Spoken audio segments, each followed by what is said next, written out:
할렐루야. 사랑하는 대강의 가족 여러분, 오늘 하루도 하나님의 말씀과 동행하는 삶이 되길 소망합니다. 오늘 함께 나눌 하나님의 말씀은 다니엘 5장 10절에서 12절 말씀입니다. 왕비가 왕과 그 귀족들의 말로 말미암아 잔치하는 궁에 들어왔더니 이에 말하여 이르되 왕이여 만수무강하옵소서.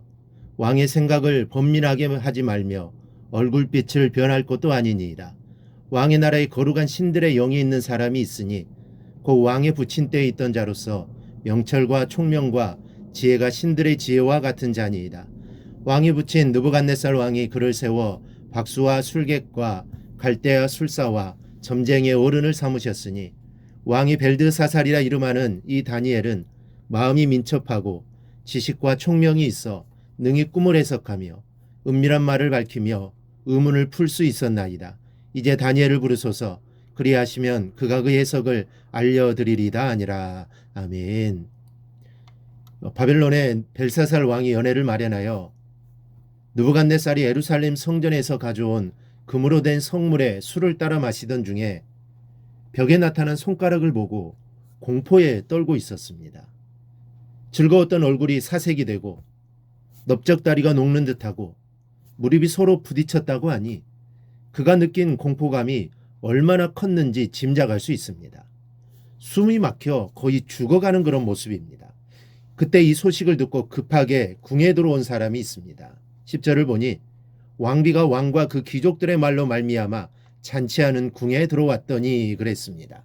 여기서 왕비는 이전 성경에는 태우로 되어 있습니다.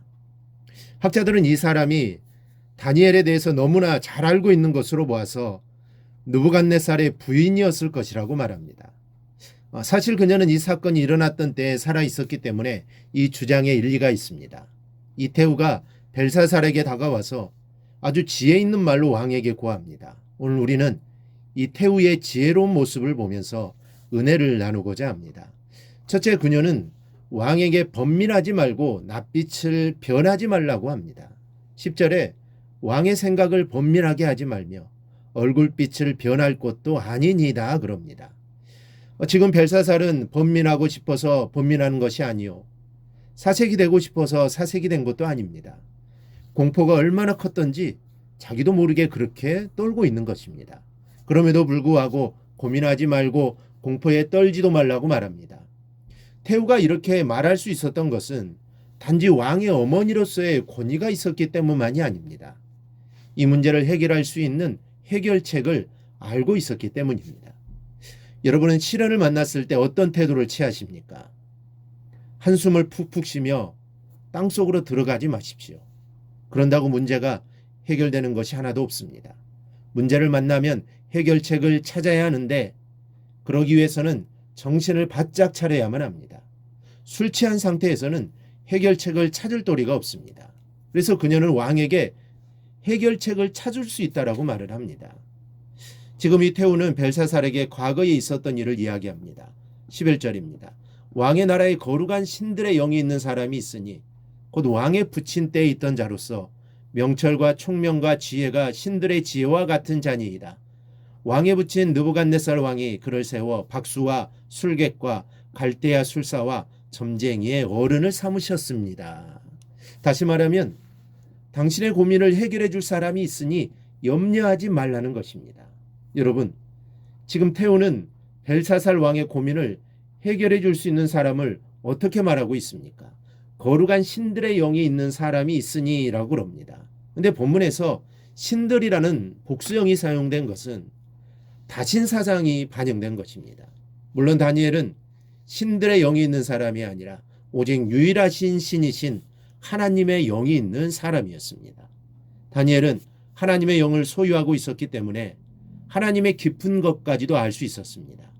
그래야 그는 사람들에게 하나님처럼 지혜로운 사람이라고 인정을 받았던 것입니다. 그리고 그 지혜로 모든 문제를 해결해 나갈 수 있었던 것입니다. 여러분, 인생의 고민과 문제를 해결할 수 있는 것은 하나님의 영인 것을 믿으시기 바랍니다. 성령으로 충만한 사람에게 하나님은 해결책을 제시해주고 또한 하나님이 그 문제를 해결해 주시는 것입니다.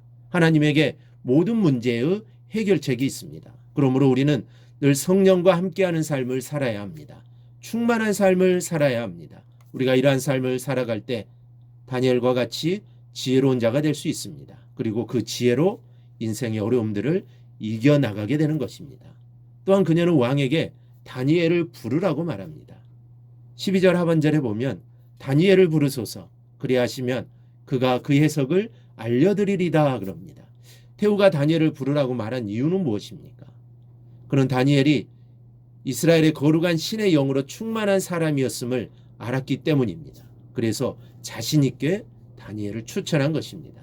사랑하는 성도 여러분, 여러분이 안고 있는 문제를 해결할 수 있는 방법은 여러 가지입니다. 목사의 설교를 듣다가 해결되기도 하고 기도하다가도 응답이 됩니다. 때로는 상담 중에 해결책을 찾기도 합니다. 그러나 분명한 것은 하나님의 영이 역사하시기에 가능한 것입니다. 그리고 어떤 방법으로 해결이 되든지 문제를 해결하시는 분은 하나님이시라는 것을 믿으시기 바랍니다.